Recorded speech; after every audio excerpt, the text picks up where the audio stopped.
Taigi šiandien džiazu jo ženkliukas pagal gimtadienį yra kryžių berniukas.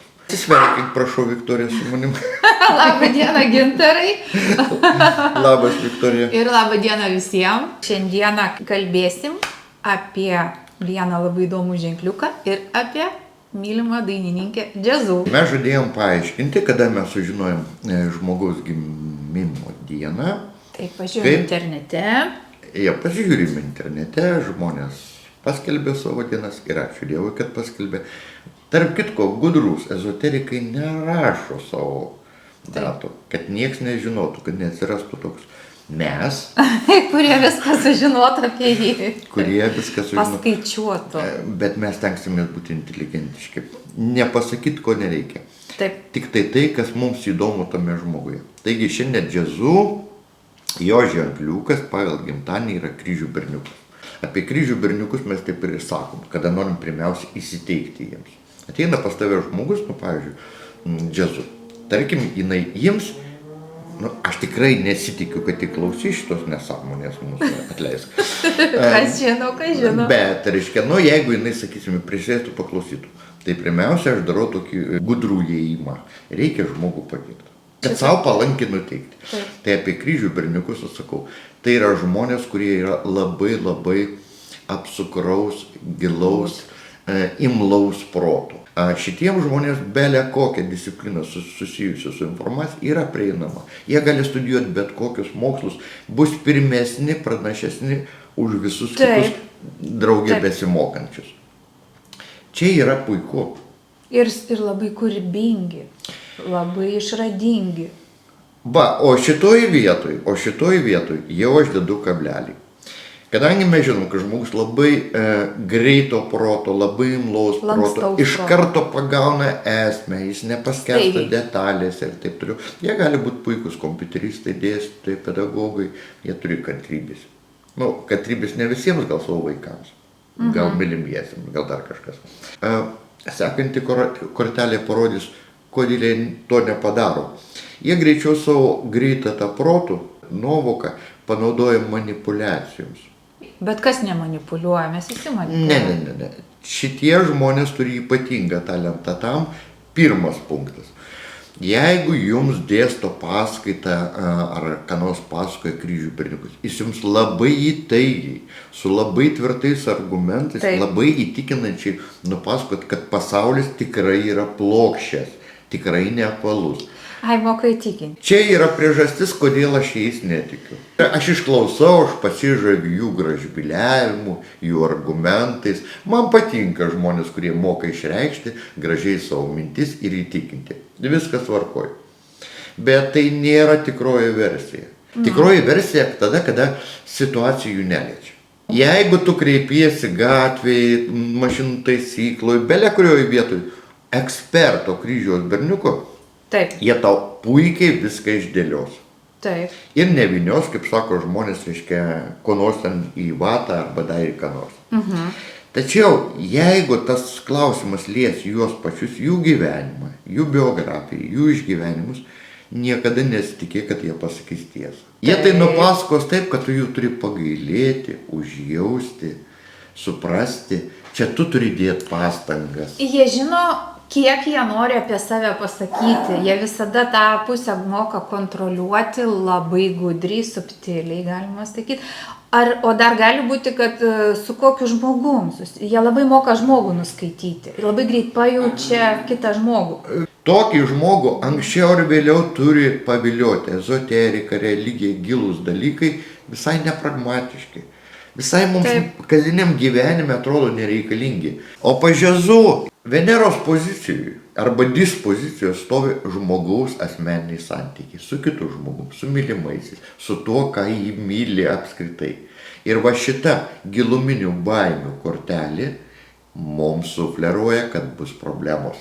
Jinai gali turėti savo mylimai vyrą, šiaip kokį nors simpatiją, šiaip gerbtiną žmogų. Taip. Labai sunkiai dėliosis tie santykiai. Toliau, jeigu žmogus moka sutramdyti savo aistrą, polinkį ginčytis, įrodinėti savo ir taip toliau, tai jau daug. Kas jūs Saturnė? Kada mes žiūrim į Karma. Jo, jų Saturnį mes visuomet žiūrim, kaip su žmogaus sveikata, kaip su dar kažkuo, labai labai svarbi pozicija. Saturnas gyvenimo mokytojas. O ir dar koks. Žmogus gali savo sapaliot vaikystėje, jaunystėje, ką jis pasieks, ko jis taps, kuo jis bus, nu visos šitos nesąmonės. O po to jau, kada jis sulaukia Saturninio amžiaus, tada jau jam pačiam atsiskleidžia. Kas čia stovi? Čia pinigai. Tai yra būgnų valetas. Antras berniukas. Antras berniukas. Ir štai tas antras berniukas mums sustato visus dėmenis. Ar kas tas kryžių berniukas? Taip mes sakom, protingas, imlaus proto. Dažnai, jeigu septynakė pikų disciplina ir valia įjungta, darbštuolis. Daug gali pasiekti. Daug gali pasiekti. Bet iš tikrųjų, ko jie vaikosi gyvenime? Visai nemeilė. Nu tai... Ko? Pinigų. Ir gerai. Ir labai Pinigų. gerai. Bet kadangi tai valetas, iš jo gali tikėtis visko. Nu tai kaip ir visi berniukai valetai, sakysim, gali jie tave ir visi yra apgaut. apsukrus. Jis tave gali būti apgauti, gali būti vietomis nesažiningas. Jie moka visas žinias, matai va, kryžių karalius, Taip, paversti pinigais. taip. Tai yra, amerikiečiai mėgsta sakyti taip, jeigu tu toks protingas, kodėl tu nesi toks turtingas. Nu labai geras verslininkas, galima sakyti. Labai geras verslininkas. Nes kryžių karalius ir būgnų valetas, tai labai geras sąjunga. Yra žinios, yra Taip. baimė dėl prasigyvenimo, Taip. kuri verčia žmogų maksimaliai atdėti pastangas, padaryti viską, kad atsirastų tie pinigai. Ir dabar pats svarbiausias dalykas, pačios svarbiausios charakteristikos, tai ką mes užšnekėjom. Taip. Visiems kryžių berniukams du gyvenimo stulpai - šeima ir namai. Justį 36 metai. Taip? Taip, na va, Taip. 36 metai ezoterikui ir numerologijui skaičiukas 9 laikoma šventu, mes suprantam, kad kažkas turi vykti. Ir kažkas pasibaigti, susidėjus kaip Kažkokie procesai pasibaigia, Aha. o kažkokie pasiruošia Prasideda. prasidėti. Ir draugė devintukas žada, kad prasidės naujas etapas. Dabar pasižiūrim, kaip pasikeitė kosmograma. Štai trekė būgnų, finansinio išradingumo kortelė. Šita Taip. kortelė jai labai reikšminga. Tas variklis įjungia kitą kortelę, trekė būgnų, finansinio išradingumo kortelę. Taip.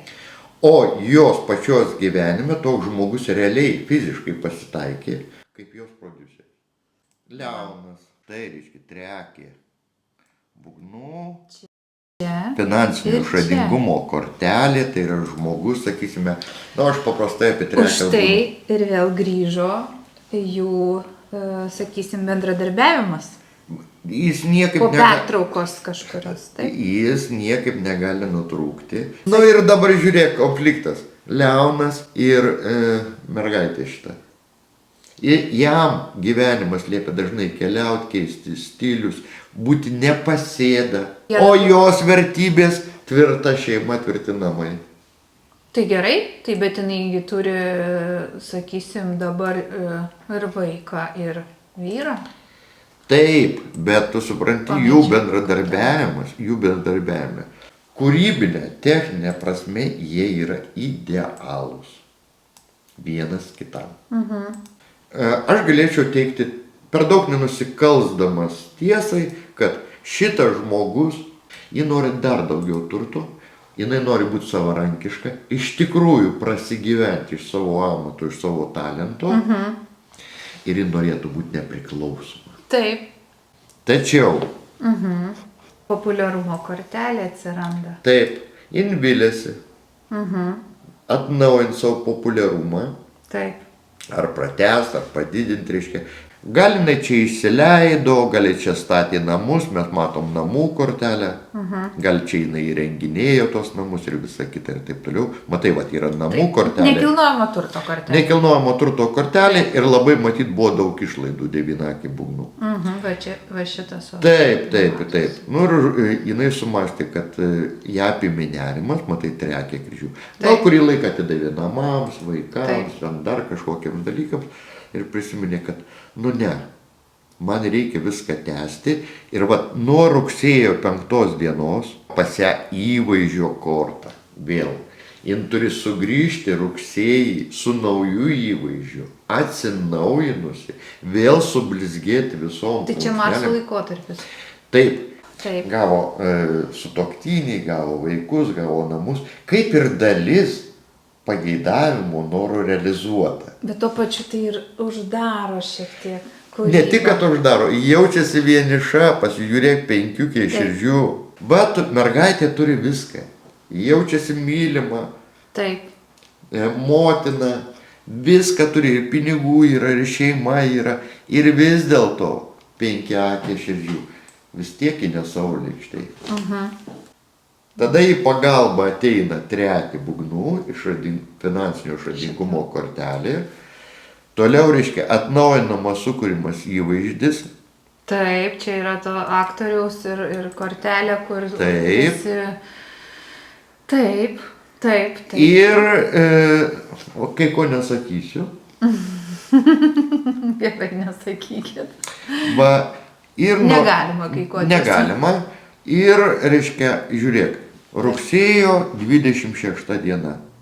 Ta dvejonių kortelė. Taip, šita. Ką jį padaro? Jinai veda į kažkokį emocinį nusivylimą. Žmogus pasiekė tam tikrus gyvenimo etapus. Tam tikrus tikslus. Tiesa? Taip. Ir vis dėlto, kada aš matau 9 širdžių, 9 širdžių Jupiterį gali virsti finansinio savirealizacijos kortelę. Taip. Čia lygiai kaip sako žmonės, jam sekasi kortose, bet nesiseka meilė. Taip. Arba taip. Va. Sekasi piniguose, nesiseka meilė. Taip, čia lygiai ta kortelė apie tą patį. Taip, supratau. Ir man žmogus turi vėl akistatą. Aš noriu pradėti naują etapą. Labai įdomu. Labai čia viskas įdomiai klostosi. Labai įdomu. Kad jinai jį pradės, aš visai nebijoju, nes metų gale stovi užsispyrimo kortelė. Štai šita. Taip. Ir tikėjimo, ir užsispyrimo. Jeigu įtikės, tai tikrai viskas gerai. Bet atitolimo nuo draugų, nuo artimų žmonių, atšiaurumo kortelė. Netrukdykit man. O žinai, ką sako 2 pikų? Ką? Jis sako taip. Taip aš turiu namus, taip aš turiu nuostabų mylintį vyrą, taip jis uždirba pinigus, taip jis geras tėvas, bet man reikia mano sielai. Mano sielai 2 pikų kalba, aš priimsiu į savo sielą tik tą žmogų, kuris man brangus mano sielai. Ir paprastai tai būna šiokia tokia kebeknė su savo jausmais, su dar kažkuo. Geriausiai neįsprendžiama šitas konfliktas. Susirenka žmogus daiktus, susideda aparatūrą ir varo. 5 kryžių keliauja. Taip. Priplanuoja visokių koncertų. Tai galbūt koncertai, kelionės šiaip. Taip. O per šitą kortelę taip. Va, bet reikalas tas, kad supranti, tas 7 kryžių niekaip neišeina iš jos gyvenimo. Matau. Nu, niekaip neišeina. Vėl aplinkas spaus iš išorės. Jei tik nuo naujų metų pavyksta ją tas abejonės įstumti. Per ką ir kodėl? O todėl, kad po naujų metų, nuo sausio 9 dienos pas ją pripažinimo korta ateina. Štai. Tai labai daug irgi rodo, kad kelionių bus. Daug. Labai daug kelionių. Tos kelionės turi tikslą papildyti sąskaitą, uždirbti pinigus, nes pasižiūrėk, pasąmonė pas ją stovi tvirtas būgnų damos kortelė. Žinau, ko noriu ir žinau, ką reikia padaryti. Taip. Ir jeigu kas, aš nedarysiu kompromisų. Bet čia net 2-5, tai galima sakyti, kad ir kelionės arba netgi gyvenamos vietos. Jo, čia gyvenamosios vietos, čia net emigracijos gali būti kortelė. Aš vat apie tai ir žiūriu. Ir kadangi mes matom paskutinį etapą 36 metų Britanijos kortelę, kryžių karalius. Kryžių karalius, taip. Manau, kad jį ten būtinai apsilankys ir gali būti taip, kad ten jos bus dar naujo gyvenimo pradžia. Matai, jinai vis daugiau ir daugiau įgauna bruožų savarankios, savivaldžios, asmenybės. Ir jeigu jai pasiseka, sakysim, su pinigai su karjera, muzikinė karjera turiu omeny, jeigu jinai ten dar sugeba įsipiešti kažkaip, tai galų gale baigsis šitie metai tuo, kad jin turės visas sąlygas spręsti, kaip aš toliau gyvensiu. Kryžių berniukas savo išklotiniai turi Amerikos kortą arba verslumo kortą, belia kaip savo gabumų žinias iškeisti į pinigus, vienas dalykas. Taip. Antra, dėl to aš kartais charakteristikoje apie kryžių berniukus rašau labai protingi, labai išradingi, labai kūrybingi, bet kartais gali būti nelabai sąžiningi. Kada tai liečia pinigus. O imkim ir pažiūrėkime pačią pradinę situaciją. Gyveno toks širdžių berniukas. Ar jam gyvenime apskritai buvo skirta sutikti kryžių berniuką, ar nebuvo skirta? Pagrindiniai išklotiniai nematau. Ne. Bet tai nereiškia, kad negali būti kartu šitie. Tai reiškia vieną dalyką. Tiek Leonas, tu matei, širdžių karalius pas jį vadovaujantį charakteristiką. Taip. Globėjas, tėvas. Taip. Tiek šito žmogaus valdantį kortelį yra širdžių karalius. Mėgsta paišdykauti, jis mėgsta pahuliganuoti. Aš ir sakiau, jie žaidžia. Taip, jie mėgsta žaisti, bet kiti gali nepriimti jų žaidimų, gali juos pasmerkti. Turi būti šalia toks žmogus, kuris nesmerktų šito gyvenimo būdo. Jam kaip tik įsižavėtis turėtų. Kažkoks tėvo įvaizdis turi būti vienas dalykas. O šitas žmogus linkęs aukotis dėl kitų. Širdžių valetą Taip, linkęs. mes laikome tokiu žmogum, kuris ateina į pagalbą. Kartais labai durnai, net nežino, kam jis padeda, ir tada jis daro klaidas ir jis skriaudžia ir sako, o kas tavęs prašė, ko tu čia? Šitoj situacijoje aš žiūriu taip, jo egoizmas ir jos egoizmas. Jos kaip menininkės, kur turi keliauti, tobulėti savo srity, o jo kaip žmogaus, kuri nori turėti šeimą, vaikus, stabilę ten kažkokią aplinką ir taip toliau. Jis labiau moka nusileisti, jis tik yra šitas pasiaukot labiau. Aš netgi taip ir patarčiau. Pasiaukoti jam reikia. Jis turi. Aš sakyčiau, žiūrėk, reiškia, tu turi labai garsę moterį, 10 pikų. Taip. Tau užteks gal garbės? Taip. Pasidžiaugti. Nepaprastą žmoną turi. Taip, ir taigi ir sako apie širdžių valetus, kad jie gali būti žmonos arba vyrai garsių asmenų. Arba tokių asmenų, kurie vaidina kažkokią didesnę rolę gyvenime ir tu esi šalia, kad padėtum jam. Dabartiniai jo metai. Žiūrėk. Taip. Atrodo, kad žmogus patarime pas jį. O, taip. Jam patarima. Arba būk su ją. Jis kaip pasąmoniai sėdinai dabar jau. Taip. Jam tarsi nepaisant jos ambicijų, karjerinių siekių ir taip toliau, mylėk ją, būk su ją. Viskas tvarko. Pasąmonė taip sako. Taip. Plius, būk vardan pinigų, vardan gerovės, protingesnis, gudresnis. Šitoj poroje jam geriau nusileisti.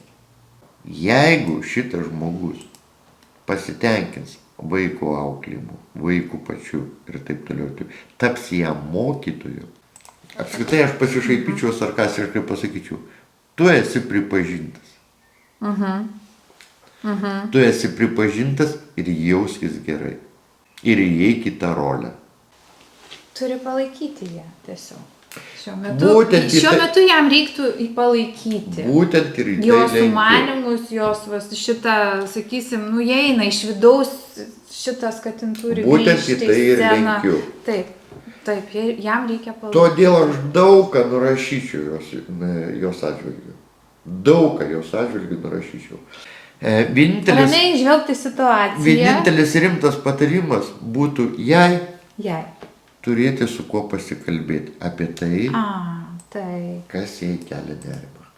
Tai vienu žodžiu, aš tai džiaugiuosi, kad pažiūrėjau šitą kosmogramą, matosi, kad bus koncertai, bus nauja Bus veikla. koncertai, nauji Bus- stiliai, naujos formos, nauji Tai apvalkalai bus ir viskas čia kažkas tvarkoj. tokio prasproks naujai. Jo. Labai smagu. Čia labai viskas populiarumas, labai, tai galim sakyti, viskas labai gerai. Viskas klostosi. labai gerai. Tai ką, sakom tada, iki pasimatymo. Kiekvienas žodis su priegaide sudė.